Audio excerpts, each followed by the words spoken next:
Hello everyone, this is Warhawk Beyond 2040 and welcome to another edition of the Superman and Lois Season 4 review series. And today I'm going to be talking about Episode 2, A World Without, which I have just finished watching. And this episode for me was an excellent follow-up to the Season 4 premiere. That was Episode 1. And wow, this episode was loaded with emotion and sadness. And this episode pretty much carried on from where we left off at the end of episode 1, where we saw Doomsday killed Superman by literally ripping his heart out of his body, took his body back to Earth and threw his body across the road, and then presented Superman's heart to Lex Luthor, which was exactly what he wanted at the end of season 3.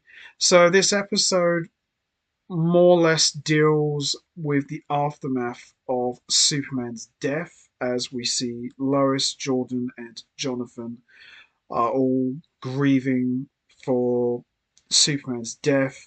And just like in the name, A World Without takes its cue from the follow-up graphic novel of Death of Superman, which was called A World Without Superman, where the world had to deal with in the aftermath of Superman's death. So, as I said in the previous edition, the show is more or less doing their take on the Death of Superman story arc, and we are now 2 episodes in already for what is going to be the final season for Superman and Lois. I'm honestly not comfortable saying that just yet, especially when we're off to such an amazing start. And I don't really want to, bring the mood down a little bit. But sadly, this is the last season for Superman and Lois. And I'm super bummed out that season 4 is going to be it. But we can talk about that stuff later. Let's focus on how good episode 2 was.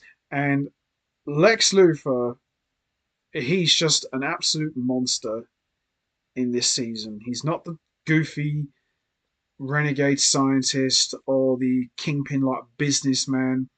He's just a thug who is all about control and intimidation.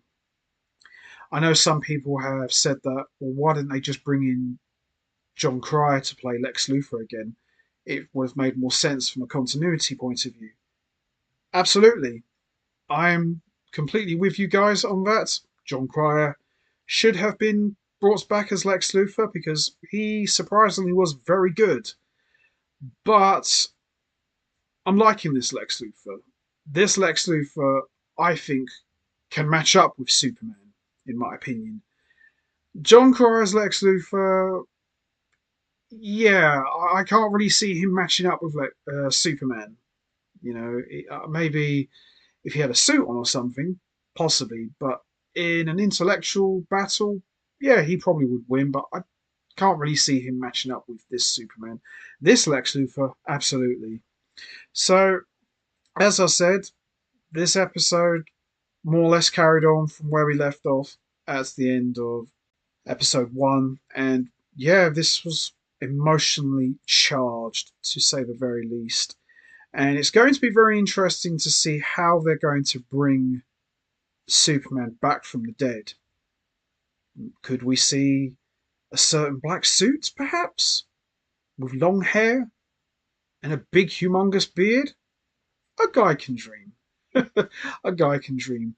It would be cool to see Superman brought back with the black suit.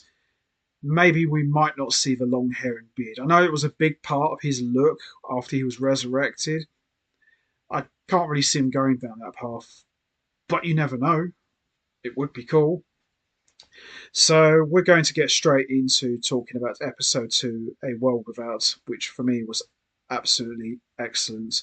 So this episode picks up where we left off from the end of episode 1, after Doomsday left Superman's battered body after ripping his heart out. We see curious citizens of Smallville look on as Lois, Jordan, and Jonathan are grieving over Superman's body. And we see Lana Lang, who is now the mayor of Smallville, telling everyone to leave and basically like cover for Lois, and by saying that Superman was a close friend of Lois and the Kents. Can we just give them a few minutes? And Lois very tearfully instructs Jordan to take Superman's body to the Fortress of Solitude to see what Kryptonian technology they can do for him. So we see Jordan at super speed take Superman's body to the fortress, which was just recently built. And we see that he is greeted by an AI hologram of Superman's Kryptonian mother, Lara. And she more or less explains that I can't just regrow Superman's organs. It doesn't really work like that. A heart needs a body to operate. And she more or less says the best thing I can do is keep Superman's body in the fortress. And she pretty much puts him in like this suspended animation sort of state. And he's like in this stasis pod. So, it's quite different to how I remembered. I mean, we didn't really get the funeral for Superman.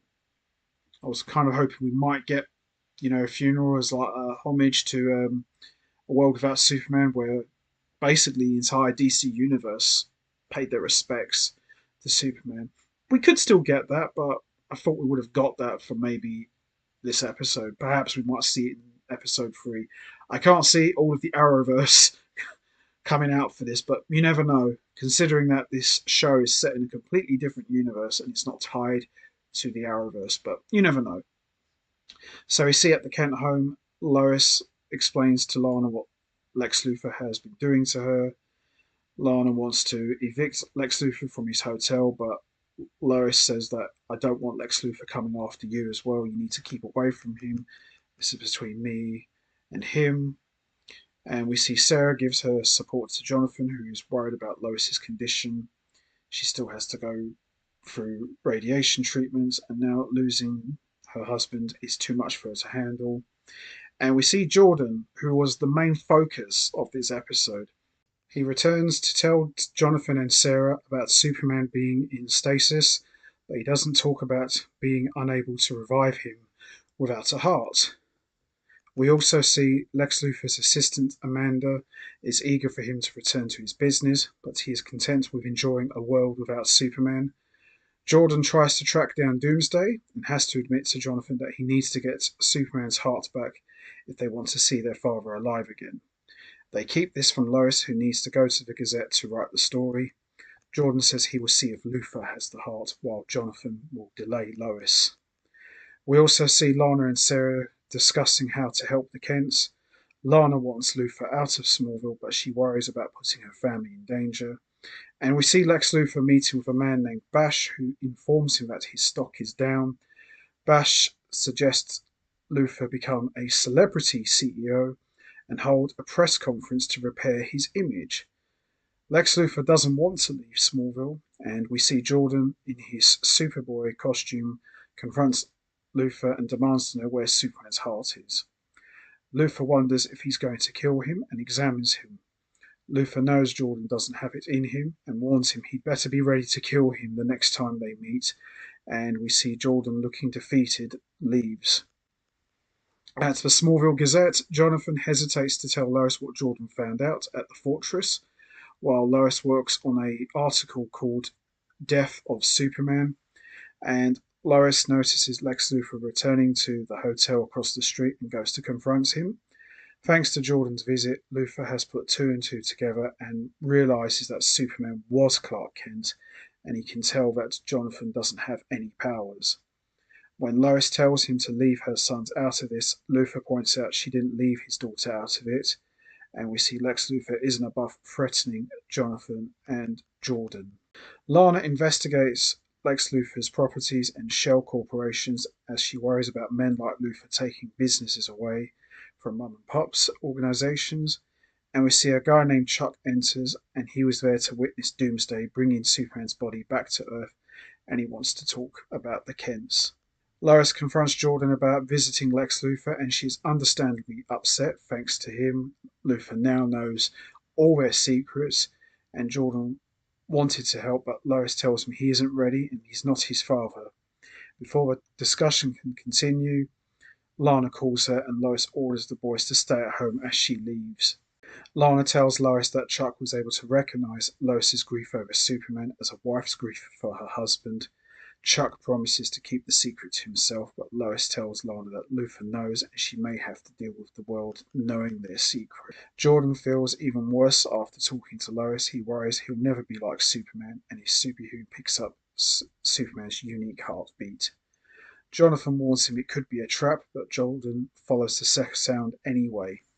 Jonathan isn't left to himself for very long, as working at the diner we see Sarah sees Luthor coming in, and she calls Jonathan and tells him to break into Luthor's hotel room while she keeps him at the diner.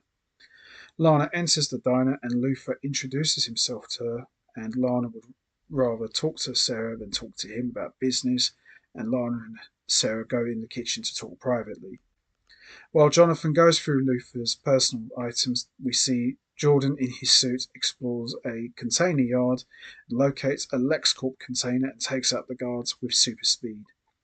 Lana questions Sarah about Lex Luthor, and Sarah admits she's just delaying him so that Jonathan can investigate his room. Lana tells Sarah to text Jonathan and tell him to get out of the hotel while they are talking, as Lex Luthor takes his leave.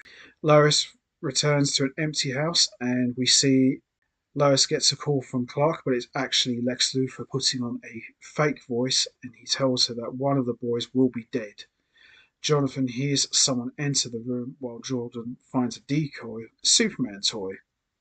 A phone operator tells Lois she has one if she wants Jordan to live, and two for Jonathan to live.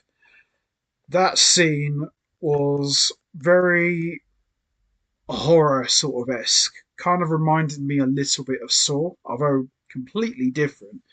And yeah, that really had me on the edge of my seat at that moment. Really, really intense. We see it was only Lana in the hotel room, and she helps Jonathan leave.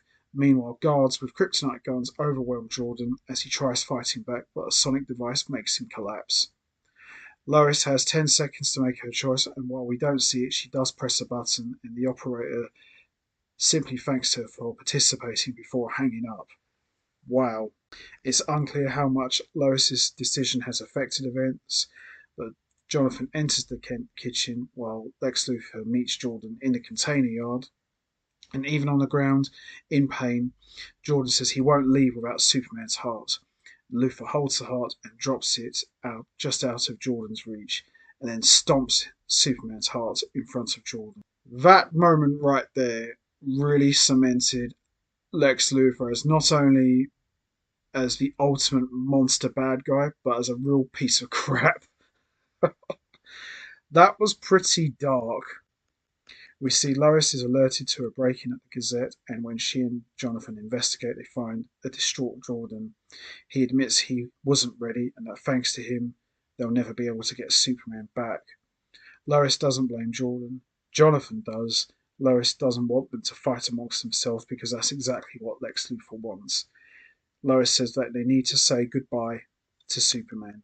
Amanda tells Lex Luthor she's made an offer in Smallville so that Luthor can set up his headquarters there. Lex Luthor finds out that his daughter Elizabeth didn't want to find him, so she made contact with the Department of Defense, and the only one who knows where she's located is Lois's father, Sam Lane. Lana tells Sarah that she'll be blocking Lex Luthor's deals in Smallville, but their happy moment is cut short when Sarah gets a text about Superman. She has to tell her mum that Superman is really dead. Lana, having been friends with Clark her entire life, takes it really hard. We then see the Kents in the fortress looking over Superman's body in stasis, and the hologram of Lara says that Superman left something for them, and we see a hologram of Superman himself in full Kryptonian garb, and he says he made it when the fortress was created, but he didn't get a chance to tell them because of Lois's health issues. He had hopes they would never need it. The hologram will always be at the fortress whenever Lois, Jordan, or Jonathan need him, but outside the fortress, it will just have to be the three of them. And that wraps up my review on episode 2, A World Without. overall, this episode was excellent. Really enjoyed this one a lot, and this was a great continuation from episode one. And this episode, as I said at the beginning, more or less deals with the aftermath of Superman's death, as we see Jordan, who was heavily showcased throughout this episode, as he tried to retrieve Superman's heart in the hopes of bringing him back from the dead, but unfortunately he was unsuccessful. This episode was really emotionally charged. You know, Death of Superman has been done, no pun intended, to death, but I thought the way this show has handled the story arc thus far has been very well done and very well executed. It's their own take. It's a bit different to what we know from the comics and even some of the cartoons as well. But I think so far, as we're now 2 episodes in, they have done a really good job with this. And it's going to be very interesting to see how they're going to bring Superman back from the dead. I don't fully expect to see guys like Cyborg Superman or the Eradicator coming in, although that would be awesome. I love those characters, especially the Eradicator. I don't really see them going that far. Who's the real Superman? I don't really see them going down that path because that story arc, the whole resurrection side with the four Supermen, it was good, but just a little bit bizarre. And I think it's a bit too involved for a show like Superman and Lois. Maybe what we could have is Jordan will probably step up to be the show's Superboy, and John Henry Irons will finally get to see him officially suit up as Steel. So maybe they'll become the new heroes in Superman's absence. I think that's how they'll play this out, and I think they are going to do a slow build to the resurrection of Superman. I don't think we'll see Superman come back in the final episode. He may come back somewhere in the middle, perhaps. But whatever they got cooking, I'm all in.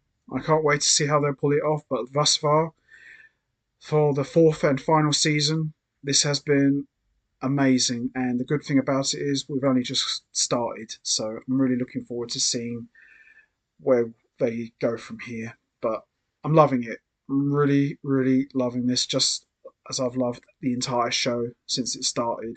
I'm really enjoying this a lot. But this show really showed you how evil Lex Luthor is. As I said at the beginning, he's not like the goofy renegade scientist or the kingpin like businessman. He's just a thug. He's just pure evil, just an out and out thug with one mission is to make Lois's life and the Kents a living hell, and he's doing that so far. But overall, I loved this. I thought this was excellent. Where could this lead to the whole Brainiac reference? Although we didn't get it in this episode, it's still hanging over everyone's collective heads.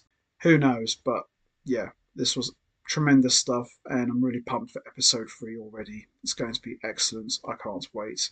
So that's going to be it from me. I'm going to wrap this up now.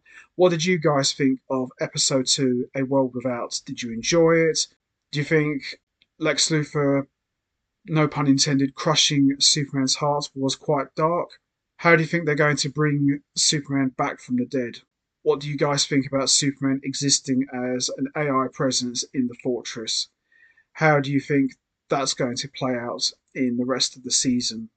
And also, could Jordan become the show's Superboy going forward? And what about Jonathan? Do you think it's possible we could see him get powers in this final season? You know what to do, guys. Hit the like button, hit the subscribe button, leave your thoughts and comments down below, and I will see all of you next time for another edition of the Superman and Lois Season 4 review series, where I am going to be talking about episode 3, which I am really looking forward to seeing, especially with the way episodes 1 and 2 have played out. It's going to be epic. Can't wait. Let's go. So until then, take care, everybody, and stay safe. And once again, as always, much appreciated. Thanks for listening.